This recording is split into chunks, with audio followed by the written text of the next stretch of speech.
In this video, we'll be reassembling the Golight radio array. First thing we need to do is take the top housing and put it back onto the light itself.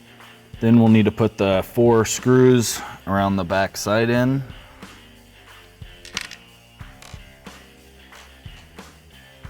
Once those screws are in,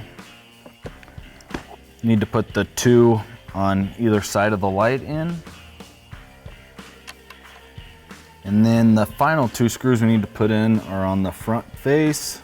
Make sure you put the top side has the 2 open holes. Slide that on there. Turn it over.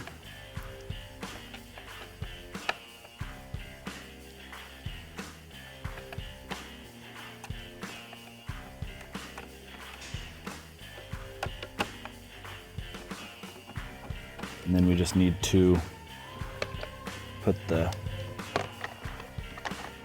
mounting shoe back on the light.